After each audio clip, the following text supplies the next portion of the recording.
Hello everyone. Principles of inheritance and variation part 7।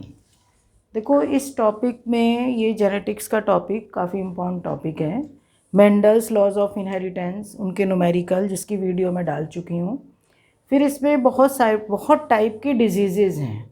Autosomal diseases, sex chromosomal diseases, pedigree analysis, linkage, crossing over, sex determination, sex linked inheritance. तो काफ़ी important chapter है ये। तो इसकी काफ़ी video मैं डाल चुकी हूँ। आज की वीडियो का टॉपिक है sickle cell anaemia. Sickle cell anaemia ये किस टाइप की डिजीज़ है? ये डिजीज़ है ऑटोसोमल रिसेसिव डिसऑर्डर। कैसी डिजीज़ है? Autosomal recessive disorder. ठीक है, म्यूटेशन से ये डिज़ीज़ कॉज होती है। पेरेंट्स नॉर्मल है, बच्चे के अंदर ये डिज़ीज़ आ सकती है। मतलब पेरेंट्स से ऑफस्प्रिंग्स में ये डिज़ीज़ ट्रांसफ़र होती है। ऑटोसोमल रिसेसिव डिसऑर्डर है। म्यूटेशन कई टाइप का म्यूटेशन है, पर ये एग्जाम्पल एक नीट में कई बार इम्पोर्टेंट क्वेश्चन ये पूछा हुआ है कि ये जो एग्जाम्पल है सब्स्टिट्यूशन म्यूटेशन। सब्स्टिट्यूशन म्यूटेशन ये होता है कि सब बच्चों को मालूम होगा प्यूरिन्स क्या होते हैं, नाइट्रोजनस बेसिस में पिरिमिडीन्स क्या होते हैं। तो प्यूरिन्स होते हैं एडिनिन, ग्वानिन, पिरिमिडीन्स होते हैं साइटोसिन, थाइमिन एंड यूरेसिल। जब प्यूरिन से प्यूरिन मतलब एडिनिन ग्वानिन या ग्वानिन से एडिनिन में चेंज होता है, वो तो ट्रांजिशन म्यूटेशन। पर जब एक प्यूरिन चेंज्ड बाय पिरिमिडीन या पिरिमिडीन चेंज बाय प्यूरिन, तो ये कहलाता है सब्स्टिट्यूशन म्यूटेशन।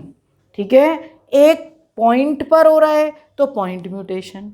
पहले मैं तुम्हें ये बता दूं कि सिकल सेल एनीमिया क्या मतलब है।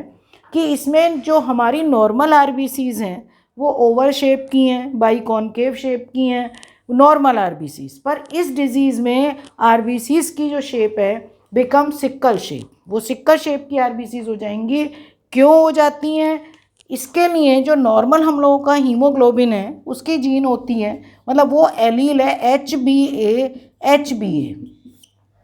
नॉर्मल हीमोग्लोबिन हीमोग्लोबिन 2 मतलब उसके अंदर जो polypeptide chain 4 polypeptide chain 2 alpha and 2 beta.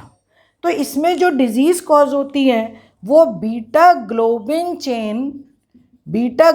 Chain के कार्बन नंबर 6 पर जो चेंज आ रहा है वो कार्बन नंबर 6 पर आ रहा है। इसमें देखो, नॉर्मल केस में, पहले मैं नॉर्मल का लेकर चल रही हूँ, ये डीएनए।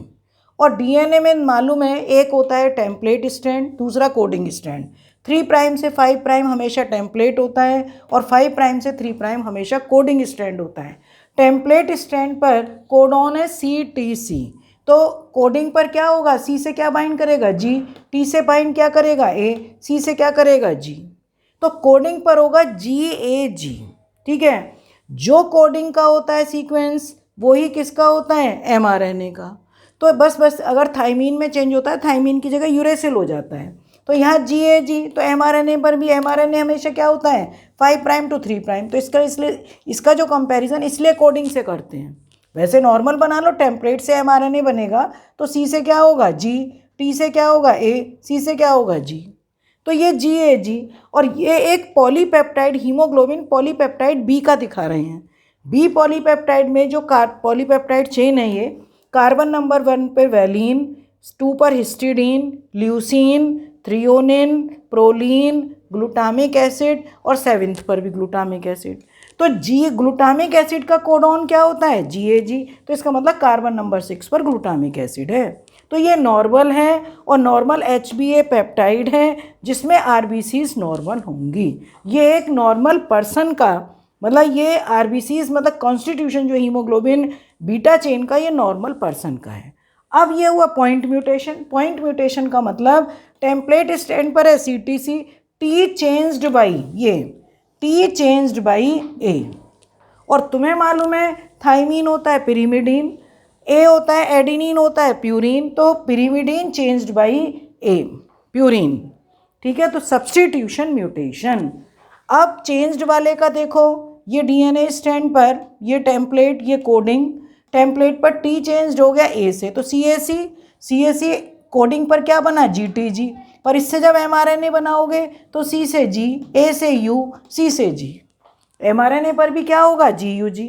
अब वही बीटा चेन ग्लोबिन चेन का बनाओ, कार्बन नंबर 1 पर valine, histidine, leucine, threonine, proline, और GUG कोडॉन किसका है? वैलीन का। Means glutamic acid changed by valine, glutamic acid changed by valine. ठीक है, तो यहाँ पर वैलीन में चेंज होने के बाद जैसे ही इस बच्चे के अंदर ऑक्सीजन डेफिशिएंसी होगी, चाहे वो बहुत ज़्यादा एक्सरसाइज करने पर या कोई भी मतलब किसी भी तरीके से, क्योंकि उस केस में ये होता है कि ऑक्सीजन की बॉडी में डेफिशिएंसी होने पर इनमें पॉलीमराइजेशन हो जाएगा। चेन के अंदर पॉलीमराइजेशन होने पर आरबीसीज की शेप कैसी हो जाएगी? Sickle shape. ठीक है, 3 टाइप के जीनोटाइप होते हैं इसमें। सिक्कल सेल एनीमिया का जब हम बनाते हैं तो ये 3 टाइप के जीनोटाइप हैं। एक तो नॉर्मल HbA, एक होता है normal but carrier HbA/HbS, normal but carrier. क्यों? क्योंकि 50% आरबीसीज इनकी कैसी हो चुकेंगी? Sickle shape. पर ये नॉर्मल होंगे, नॉर्मल क्योंकि 50% आरबीसीज अभी सही हैं। टोटल अगर डिजीज़ जब कहोगे कि सिक्कल सेल एनीमिक है तो वो होगा HbS/HbS। अगर कोई भी पेरेंट्स, मान ले मैं पेरेंट्स की बात करूं कि कैरियर मैन और कैरियर वोमेन दोनों अगर कैरियर होंगे, कैरियर मैन और कैरियर वोमेन, इसको थोड़ा रब कर देते हैं।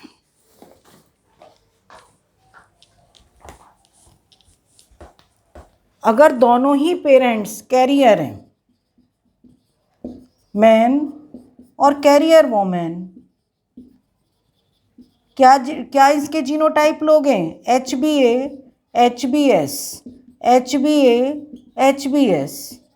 गैमिट्स बनाओ HbA/HbS। ठीक है, इसका इससे क्रॉस कराओ HbA/HbA, इसका इससे कराओ HbA/HbS, इसका इससे कराओ HbA/HbS, इसका इससे कराओ HbS/HbS। ठीक है, HbS/HbS की उस बच्चे की मतलब रिप्रोडक्टिव स्टेज से पहुंचने से पहले ही, चाइल्डहुड कंडीशन में ही उसकी डेथ हो जाती है। वैसे तो रेशो क्या करोगे कि 1:2:1, पर इसकी तो डेथ ही हो जाती है। एक तरीके से ये लीथल जीन्स हैं कि अगर दोनों रिसेसिव कंडीशन में आ जाती हैं इसकी जीन्स तो cause death of the person. ठीक है, तो रेशो क्या होगा? 1:2, 1 नॉर्मल और 2 कैरियर। ठीक है, तो इस तरीके से इसका ये ऑटोसोमल डिसऑर्डर और नॉर्मल की मैंने तुम्हें बता दिया। और क्या चेंज हुआ है कि बहुत बार क्वेश्चन पूछा हुआ है कि कार्बन नंबर 6 पर नॉर्मल में glutamic acid changed by valine. Glutamic acid किससे चेंज होगा? वैलीन।